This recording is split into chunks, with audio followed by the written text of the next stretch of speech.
კახურ ეზოში მოვედით, მობრძანდით გელით, გაშლილი ხელით. კახური ეზო დედაქალაქშია, მეტრო ისანთა აწყურის 88 ნომერში. რესტორანი კახური ეზოს სამზარეულო. აბა ვნახოთ როგორ ამზადებენ. საერთოდ კახურ რესტორანში ძირითადად მომხმარებელი მოდის მწვადისთვის, ამიტომ ყველაზე პრიორიტეტი აქ არის როგორია ხორცი და მწვადი. მაგრამ არანაკლებ მნიშვნელოვანია თუ რა ხდება გამწოვებში და არანაკლებ მნიშვნელოვანია თუ როგორ არის მოწყობილი სამზარეულოს ფართი. იმიტომ რომ აქ ძირითადი კერძები კეთდება, არის ხინკლის დანადგარები, უჟანგავი მაგიდები და ერთადერთი აი ამ წუთში პირველად რაც შემიძლია შენიშნა, რაზეც მივცე, ეს არის აუცილებლად ბადეები უნდა გქონდეთ ფანჯრებზე. ჭერი მოწესრიგებულია, გაპრიალებულია, სუფთა არის. კედლებს რასაც უყურებ, კედლებიც მოწესრიგებული და სუფთა არის. კედლებზე არანაირი აი გარდა იმისა, რომ ბუზები ჯდებიან და ნუ ეს გასაგებია, იმიტომ რომ ბადეები არ არის კარებებზე, ბუზები, რა თქმა უნდა, შემოვლენ კვების ობიექტზე. ღია ჭურჭელში განთავსებული პროდუქტი არ შეიძლება, ჭურჭელი უნდა იყოს ყველა აბსოლუტურად თავდახურული, იმიტომ რომ ზევიდან შეიძლება აი ზუსტად ჯვარედინ დაბინძურებაზე, როდესაც საუბრობთ, მით უმეტეს, როდესაც ბოსტნეული დევს მაცივარში, აუცილებლად უნდა იყოს თავდახურული და ამას ალბათ გააკეთებენ, კულერები უნდა იწმინდებოდეს სათანადოდ, იმიტომ რომ კულერები კარგად იცით, რომ სუსტი წერტილია, მაცივარიც უნდა იწმინდებოდეს და აბსოლუტურად ყველა პროდუქტი უნდა იყოს დათარიღებული, ბადები უნდა იყოს პროდუქტზე აუცილებლად განთავსებული. წვრიდან გამომდინარე, შემიძლია დასკვნა გავაკეთო, რომ ახალი ხორცია მოხარშული და ჯერ კიდე კარგად გაციებული არ არის, მაგრამ თავდახურული უნდა იყოს და ვადაც უნდა იყოს მინიშნებული. როდესაც კერძს გააკეთებენ, აუცილებლად და ეს არის ალუმინის ქვაბში გაკეთებული კერძი, ამ შემთხვევაში არის ჩაშუშულზე საუბარი, აუცილებელია, რომ ისეთ ქვაბში გადავიღოთ, რომელიც პროდუქტს არ დააბინძურებს. ალუმინის ქვაბში დიდი პერიოდით მოთავსება პროდუქტი, ნუ არასწორია. დეფროსტაცია ხდება ნამდვილად სწორად, აი ასე უნდა ხდებოდეს და პირველი ადგილია პრინციპში, სადაც ვნახე, რომ სწორად ხდება გალღობა ხორცის, არის აი ნაჟურ წყალში არ არის პროდუქტი მოთავსებული, აი ნახეთ, მაცივარში ღვება ქათამი და ნაჟური წყალი არის ქვევით. აი ნახეთ, აი ეს არის სწორად გამღვალი პროდუქტი. კოროზია არ უნდა იყოს, თქვენია თუ სხვისი არ არის მნიშვნელობა, თქვენც ადამიანი ხართ და თავზე დაახურეთ. კარგი? რომ ჯვარედინი დაბინძურება არ მოხდეს. რა ინტრიგანი ვარ, ხო იცით, რომ აი ეს რო არ მომეწონება, აი ეს ნახეთ, აი ეს რო არ მომეწონება, ხო იცით? აი ეს არ მომეწონება, აი არანაირად. ნახეთ, ეს აუცილებლად უნდა ხელთათმანი შეგიძლიათ მომცეთ და დავსვარე ხელთათმანი. ხელთათმანი მომეცეთ. კი. და აი ძალიან დიდი თხოვნა მაქვს თქვენთან, აბსოლუტურად ყველა პროდუქტს, რომელიც გაქვთ, ხელი მოვინაცვლეთ თუ რა არის, აბსოლუტურად ყველას დავახუროთ თავზე და აბსოლუტურად ყველა შევინახოთ სწორად. მოგწონთ? არც მე არ მომწონს. ხო გამოვასწორეთ? აუცილებლად. ნახეთ, აი ეს მოგწონთ? ხო გითხარით გამოვასწორეთ, ბეჭის არ მეპარება. გამოვასწორებთ, აუცილებლად გამოვასწორეთ და აბსოლუტურად ყველა პროდუქტზე სტიკერი გამიკეთეთ. თბილა შემოდგომის დასაწყისია და ამიტომ ძირითადად სტუმრები გარეთ არიან, იმიტომ რომ აქ ორი ღია ტერასაა და რა თქმა უნდა კუპეები. აი ნახეთ, აბა რა გველოდება ჩვენ კახურ ეზოში, მწვადი, პური, აქვეა მაყალი.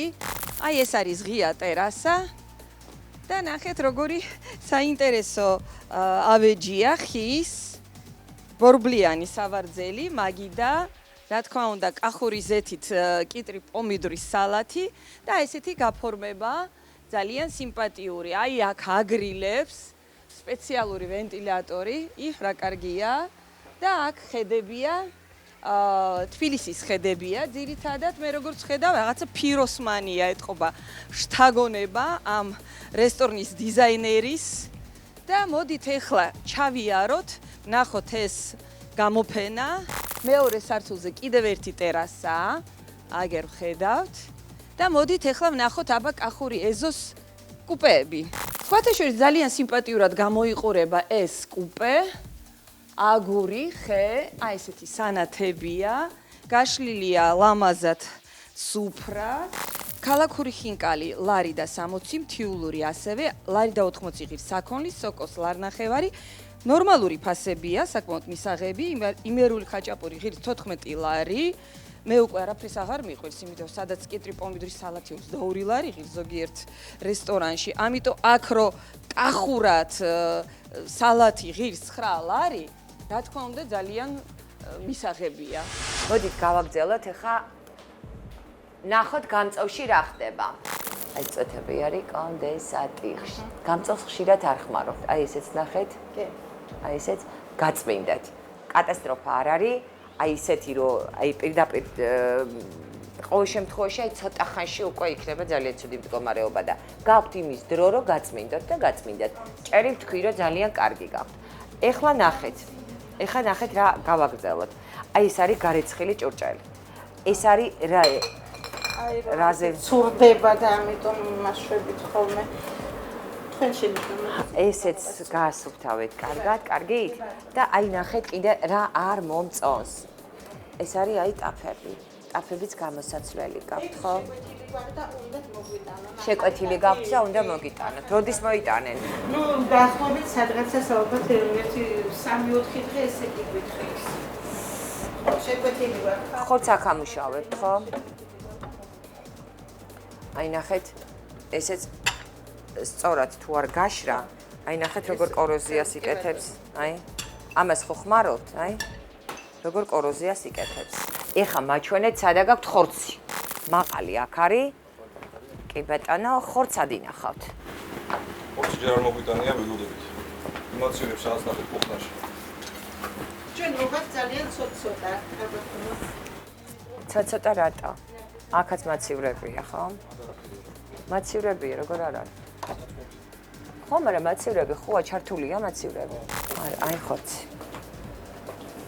აი მაცივარი და ხორცი. ხო, გამზადებული კერძები. ეს მაცივარი სუფთაა. 17 აპრილს არის პროდუქტი დამზადებული, ნახეთ. ეს კერძი არის 17 აპრილს. რამდენი აქვს შენახვის ვადა? საყინულეშია, მაგრამ რამდენი აქვს შენახვის ვადა? მაშინ არა, მაგებს არც ვიხმართ. 17.04. აი აქ არის ის, რა ქვია? ხო, აქაც ეს არის. კარგით, ამას არ უშვებთ. მაშინ თუ არ უშვებთ, ეს უნდა გადაყაროთ, ხო? კარგით. გადაგასულებით, ხო, აგერ ნახეთ, დაგამაგზეს ხარჯო. არა, ეს კი და აი ნორმალური ხორცი. ეს ახალი გვაქვს. ახალი რო არ გქონდეთ და კარგი რო არ გქონდეთ, ისე ვერ იმუშავებთ. აუცილებელია რომ დასტიკერება იყოს, ღორის ხორცი უნდა იყოს აი ესეთი ვარდისფერი და არავითარ შემთხვევაში არ უნდა იყოს შავი. იმედია, რაზეც მოგეცით შენიშვნა, ყველაფერს გაითვალისწინებთ, ეს კარგი ხორცი თქვენ და ძალიან გთხოვთ, რომ აუცილებლად სამზარეულო მოიყვანეთ წყობაში. იმიტომ რომ მომხმარებელი გენდობათ, მოდის საკმაოდ ესეთი ხმამაღალი განაცხადი გაქვთ. კახური რესტორანი და კახურ რესტორანს შეესაბამება ხარისხიანი ხორცი, რომელიც გაქვთ, მაგრამ ასევე ხარისხიანი სუფთა სამზარეულო, რომელიც ჯერჯერობით ვერ აქვს. აბა ვნახოთ, აქ რა ხდება. აქ არის უბრალოდ ონკარი და ნიჟარა, იმისთვის რომ ხელი დავიბანოთ, აბა შევამოწმოთ. არის ნამდვილად თხევადი საპონი არის და არის ასევე ერთჯერადი ხელსახოცი, სარკე არის გასასუფთავებელი. და აბა ვნახოთ როგორი ტიპის ტუალეტებია. ეს არის თურქული ტიპის ტუალეტი. თუმცა რა თქმა უნდა ეს არ არის პრემიუმ კლასის ტუალეტები, მაგრამ სუფთა რო არის უკვე კარგია. იცით რა არის? აი მე როგორც მივხვდი, მამაკაცებს ძალიან მოსწონთ ეს ადგილი, იმიტომ რომ აქ არის კარგი კახური სამზარეულო, ღვინო რა თქმა უნდა ჩაციებული და კუპეები რაც მთავარი სიყვარული ჩვენი მამაკაცების მთავარი სიყვარული არის კუპე. ეს ყველაფერი აქ არის. მე როგორც ხედავ, ტურისტებიც კი შემოდიან ზოგჯერ ამ რესტორანში და რატომაც არა.